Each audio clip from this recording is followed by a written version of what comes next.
모두들을 힘겹게 보릿고개를 넘기던 그런 가난한 시절에 있었던 이야기라고 합니다. 나이든 어머니를 위해서 며느리가 겨우 쌀을 마련해서 그래서 조금 흰 쌀밥을 지어서 드렸는데요.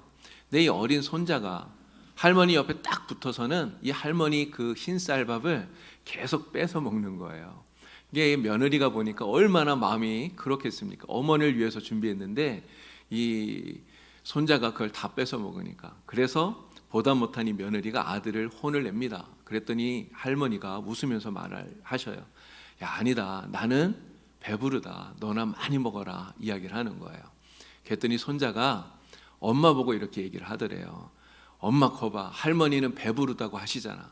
이렇게 이야기를 하면서 자기가 그 나머지 밥을 다 먹었다는 거죠. 너무 어리기 때문에 할머니가 지금 배가 부르다고 말씀하시지만 그 의미가 무엇인지를 제대로 깨닫지를 못하고 있는 거예요. 그래서 그렇게 하는 것이죠. 이게 철부지기 때문에 그런 것 아니겠습니까? 또 이런 이야기도 있습니다. 노인대학에서 소풍을 갔어요.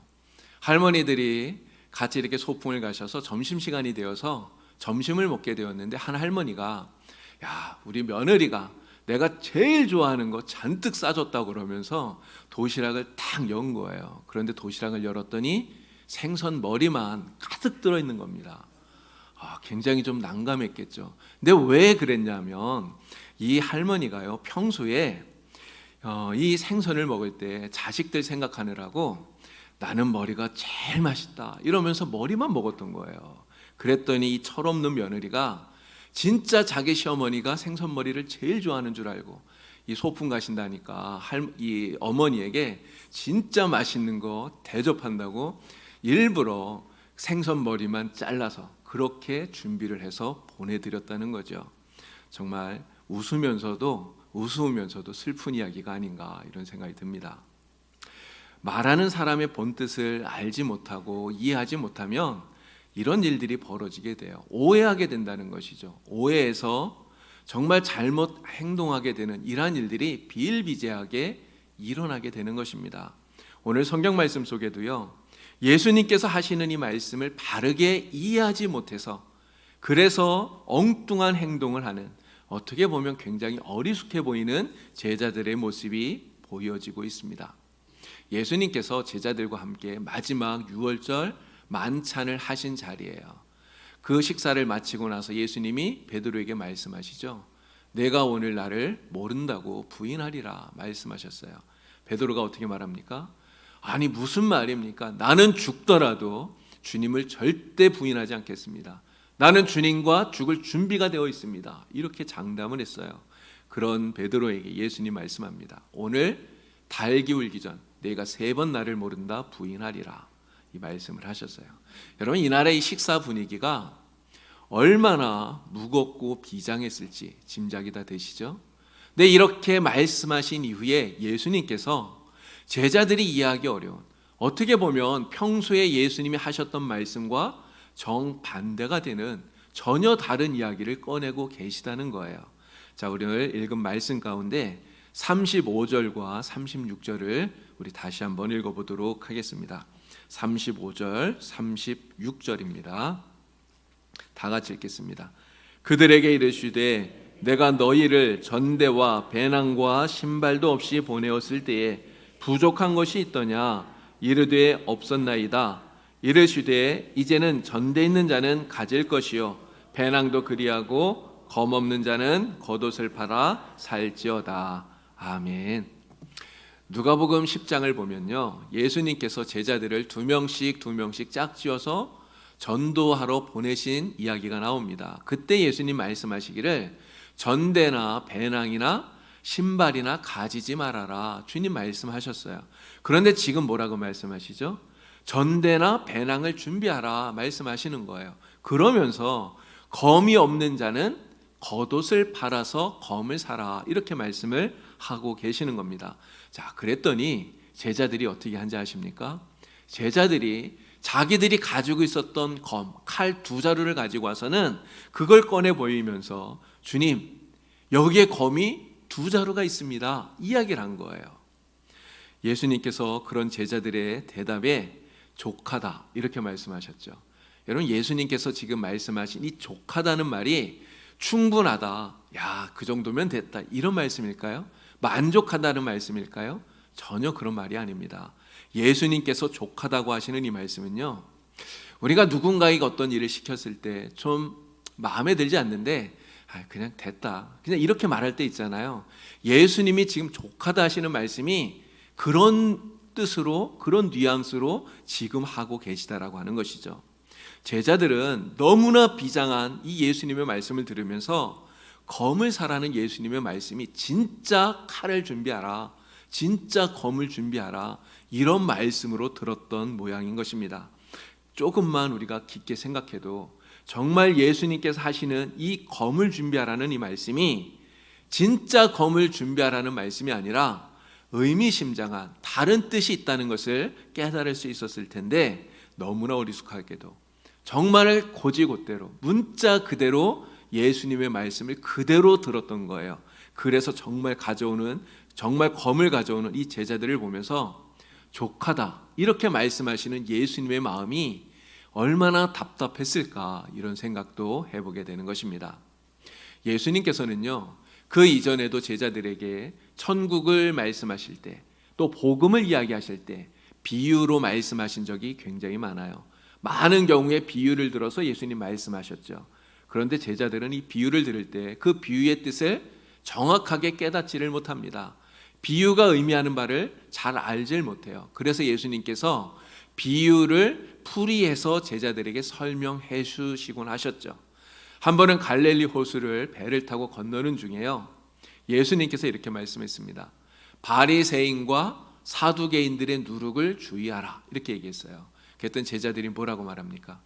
야, 우리가 떡 가져오는 것을 잊어버려서 그래서 예수님이 저 말씀을 하시나 보다, 이렇게 말하는 거예요. 그러면서 지금 여기서 우리가 어떻게 떡을 준비해야 되지? 서로 논의하고 걱정하고 이렇게 했다고 하는 것이죠. 제자들은 주님이 말씀하시는 참된 의미가 무엇인지를 깨닫지 못하고 있는 겁니다. 그래서 예수님께서는 이런 제자들을 책망하시면서 이 누룩은 바리새인과 사두개인들의 교훈을 말하는 것이다, 예수님께서 알려주셨던 거죠. 그런데 제자들은 지금도 그러고 있는 거예요. 여전히 그러고 있다고 하는 것입니다. 십자가를 앞두고 있는 이 주님께서 이제는 검을 준비하라 이렇게 말씀하셨더니 그 의미를 전혀 깨닫지 못하고 진짜 칼을 가지고 온 거예요. 여러분, 그 제자를 보면서 우리 주님의 마음이 얼마나 답답하셨겠습니까? 근데 우리도 똑같지 않을까요? 우리도 마찬가지죠. 우리도 하나님의 말씀을 들을 때, 우리가 예수님의 말씀을 들을 때 그 안에 담겨있는 주님의 뜻을 정확히 깨닫지 못하면 하나님의 일을 한다고 하면서 엉뚱한 일을 할 수 있다고 하는 것입니다. 하나님의 일을 한다고 하면서 내 생각대로, 내 의지대로 그렇게 할 수 있게 된다는 것이죠. 그래서 오히려 하나님의 마음을, 우리 주님의 마음을 답답하게 만드는 그런 사람이 우리도 될 수 있다고 하는 것입니다. 그래서 우리는 먼저 주님의 뜻을 바르게 깨달을 수 있도록 하나님, 저에게 지혜를 주십시오. 하나님, 주님의 말씀을 내가 바르게 깨달을 수 있도록 도와주십시오. 우리는 기도하는 것이 필요한 것입니다. 여러분들은 모두 주님의 말씀을 바르게 깨달으셔서 하나님의 일을 온전하게 행하시는 하나님의 귀한 백성들이 될 수 있기를 간절히 바랍니다. 자, 그러면 주님은 왜 검을 준비하라 이 말씀을 제자들에게 했을까요? 검을 준비하라고 하는 이 말씀의 의미가 무엇인가 하는 것입니다. 앞서도 언급했지만 이 말씀은 실제로 검을 준비하라고 하는 그런 말씀이 아니에요. 지금까지 주님께서 가르쳐 오셨던 것이 무엇입니까? 너를 미워하는 자를 위해 기도하고 원수까지 사랑하라. 이게 주님의 가르침이었어요. 주님은 단 한 번도 무력을 사용하라고 말씀하신 적이 없잖아요. 무력 사용에 대해서 옹호하신 적도 없어요. 예수님은 한 번도 그런 말씀을 하신 적이 없는데 이제 와서 상황이 좀 위급하니까 무력을 써도 된다, 칼을 준비해라, 이렇게 말씀하시면 주님께서 지금까지 가르치시고 말씀하셨던 그 모든 것들을 스스로 무너뜨리는 것이 된다고 하는 것입니다. 자, 실제로 예수님은요, 제자들이 칼을 쓰려고 했을 때 그것을 쓰지 못하게 하셔요. 예수님이 이 말씀을 하신 그날 밤 겟세마네 동산에서 예수님이 체포되지 않았습니까? 예수님을 체포하러 군병들이 왔어요. 그때 베드로가 어떻게 하죠? 칼을 가지고 칼을 휘둘러서 대제사장 말고의 귀를 잘랐어요. 예수님 그때 어떻게 하셨습니까? 칼을 버리라고 말씀하시잖아요. 검을 버리라고 말씀하시면서 그 말고의 귀를 고쳐주셨던 것입니다. 인류의 죄를 대속하고 구원의 문을 여는 길, 이것은 결코 검으로 또는 무력으로 되는 것이 아니다 하는 것을 예수님께서 몸소 가르쳐주고 계시다고 하는 거예요. 자, 그러면 이제는 검을 준비하라. 왜 주님은 이렇게 지금 말씀하고 계시느냐 하는 것입니다. 자, 이 말씀 하시기 전에 예수님께서 하셨던 말씀을 여러분 기억해 보세요. 이전에 둘씩 짝지어서 전도하러 나갔던 그때를 예수님이 상기시키고 있지 않습니까? 내가 너희를 전대와 주머니와 신도 없이 보냈을 때 부족한 것이 있더냐? 제자들에게 먼저 이렇게 물으셨어요. 말씀드린 대로 누가복음 10장에서 70명의 제자들을 2명씩 짝지어서 전도하러 보냈을 때를 예수님 말씀하고 있는 것입니다. 그때 주님께서 제자들을 보내면서 전대도 주머니도 준비하지 마라, 그냥 나가라 이렇게 말씀하셨죠. 제자들은 그대로 했습니다. 그대로 나가서 복음을 전했는데 나중에 제자들이 어떤 복을 했는지 아세요? 돌아와서는 자기들이 아무것도 가지고 나가지 않았음에도 불구하고 부족함이 전혀 없었던 것을 정말 신이 나서 제자들은 보고했었던 거예요. 그런데 주님은 그때를 지금 회상시키면서 이제는 전대 있는 자는 가질 것이요 주머니도 그리하라 하시면서 검 없는 자는 겉옷을 팔아서 사라 이렇게 말씀하고 계셔요. 주님의 이 말씀에서 특별히 강조하고 있는 단어가 있습니다. 그 단어는 이제는 이라는 단어예요. 이제는. 예수님께서 이제는 준비하라. 전에는 필요가 없었는데 이제는 필요하다 이렇게 말씀하시는 거예요. 그래서 이제는 준비하라 이렇게 말씀하는 겁니다. 여러분 왜 그럴까요? 이전에 70인 제자를 짝지어서 전도하러 보냈을 때는요, 사람들이 예수님에 대해서 굉장히 호의적이었어요. 예수님께서 여러 가지 이적과 기사들을 베풀고 계셨기 때문에 사람들은 예수님의 제자들에 대해서도 굉장히 호의적으로 대하고 있었다고 하는 것입니다. 그래서 그들이 전대나 주머니 없이 여행을 해도 호의적인 백성들이 제자들을 자발적으로 도와주었기 때문에 여행을 하는 데 있어서 큰 어려움들이 없었다는 거예요. 그런데 이제는 상황이 달라졌어요. 상황이 완전히 바뀌었습니다. 예수님은 불법자의 동류로 취급을 받아요. 그리고 십자가에서 죽게 됩니다. 이전에 호의적이었던 그 백성들이 어떻게 바뀌죠? 예수님을 향해서 십자가에 못 박으라고 외치는 사람들로 바뀌게 되는 거예요.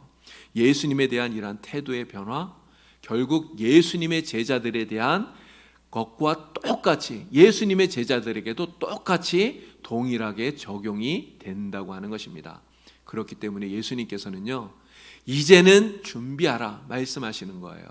이처럼 상황이 급변하고 있고, 그렇지만 그것 때문에 결코 두려워하지 말고 필요한 것들을 잘 준비해서 담대하게 대처하라, 이러한 의미에서 이제는 검을 사라 이 말씀을 하고 계시다고 하는 것입니다. 실제로 예수님께서 십자가에서 죽으시고 난 다음 어떤 일이 벌어지죠? 세상은 제자들에 대해서 결코 호의적이지 않았어요. 세상은 예수님의 제자들을 핍박하지요, 박해합니다. 조소와 경멸을 보내요. 그런데 만일 제자들이 여전히 예전에 자신들에게 호의적이었던 그 기억만 가지고 이 악한 세상에 대해서 대처할 수 있는 준비를 전혀 하지 못하고 그냥 유약한 모습으로 남아 있었더라면, 그러면 어떻게 되었을까요? 주님이 당하셨던 이러한 고난과 핍박을 당할 때 제자들은 그것을 견디지 못했을 거예요. 결국은 믿음을 버리고 주님을 떠날 수밖에 없었을 거라고 하는 것입니다.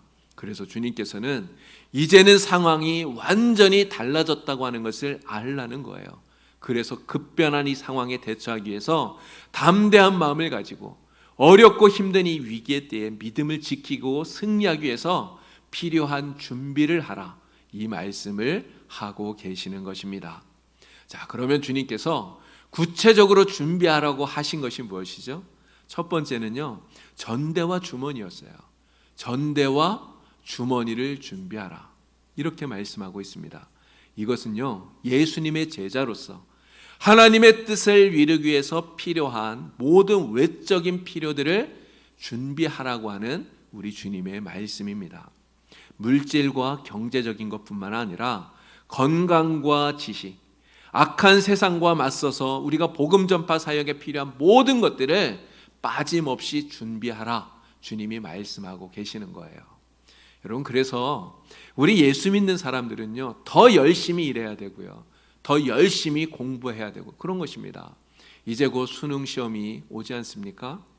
그런데 공부는 전혀 하지 않으면서 좋은 성적 나와서 좋은 대학에 들어가게 해달라고, 여러분, 이렇게 기도하는 것이 이게 옳은 태도인가요? 사실 그렇지 않습니다. 정말 예수 믿는 학생은요, 예수 안 믿는 다른 학생들보다 더 열심히 공부해야 되는 거예요. 더 열심히 공부해서 그렇게 준비해야 된다고 하는 것이죠. 우리는 예수를 믿기 때문에 세상 사람들보다 더 건강한 몸을 갖기 위해서 더 열심히 운동도 해야 됩니다. 또 열심히 정직한 상거래를 통해서 열심히 돈도 벌어야 돼요. 노력해야 된다는 것이죠. 그러나 이것은 나 자신의 유익을 위한 준비가 아니라 하나님을 위한, 우리 주님께서 맡겨주신 이 사명을 온전히 감당하기 위한 준비여야 된다. 이 말씀을 우리 주님이 하고 계시는 것입니다. 하나님께서 이렇게 우리가 우리 자신의 외적인 준비를 위해 열심히 애쓰게 되면요, 성령을 통해서 반드시 우리를 도와주시는 줄 믿습니다. 성령의 능력으로 우리가 세상을 이기고 하나님의 복음을 전파하면서 우리에게 맡겨주신 사명 잘 감당할 수 있도록 도와주시는 줄로 믿습니다. 자, 주님께서는 다음으로 검을 준비하라 이렇게 말씀하셨어요. 검을 사라 이렇게 말씀합니다. 이것은 예수님의 제자들이 하나님의 뜻을 이루기 위해서 필요한 영적인 준비를 하라고 하는 우리 주님의 말씀인 것입니다. 겟세마네 동산에서 예수님께서 체포당할 때 자신을 잡으러 온 그 사람들에게 예수님 말씀하셔요. 이제는 너희의 때요 어둠의 권세다 이렇게 말씀합니다. 실제로 예수님께서 십자가에서 못 박혀서 돌아가셨을 때 그때 그 상황만 보면요, 마치 사탄의 권세가 예수님을 이기고 승리하는 것처럼 보여졌습니다. 예수님이 진 것처럼 보여졌다는 것이죠.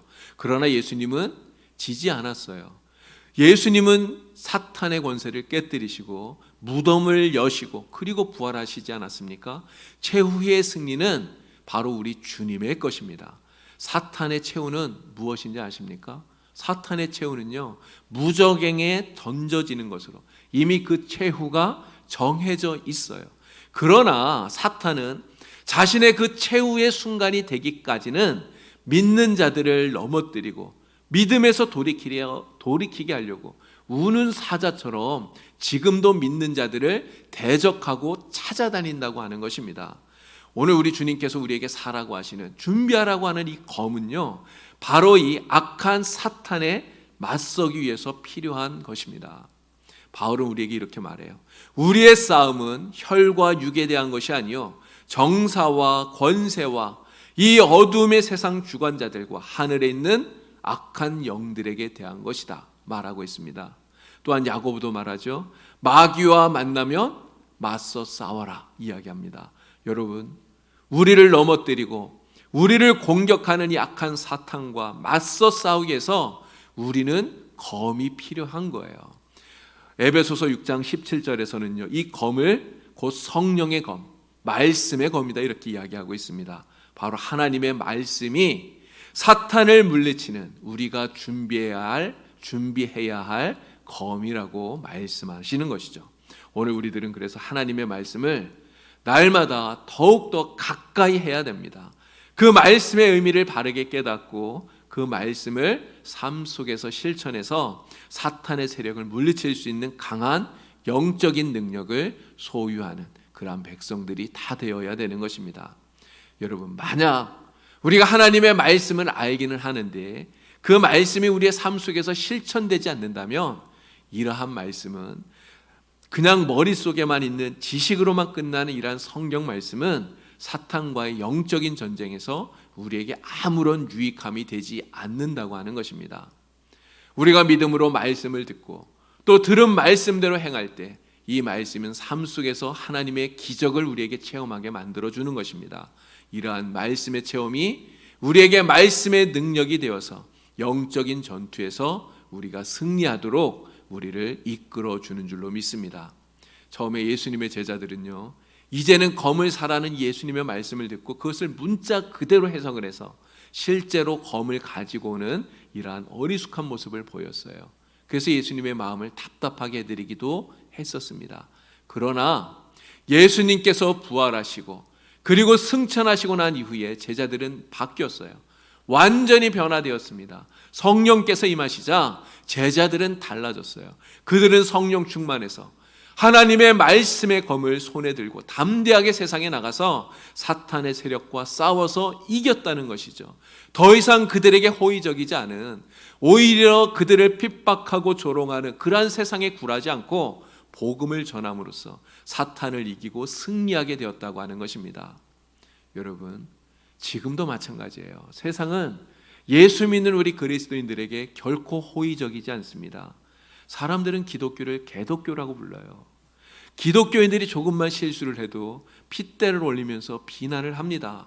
예수를 믿는다는 이유로 우리가 세상에서 비난받고 조롱받는 것 억울할 수 있죠. 그러나 주님의 제자들이 이 악한 사탄과 세상으로부터 조소와 미움을 받는 것 너무나 당연하고 불가피한 일이라고 하는 것입니다. 성경은 말씀하고 있어요. 무릇 그리스도 예수 안에서 경건하게 살고자 하는 자는 박해를 받으리라, 핍박을 받으리라 말씀합니다.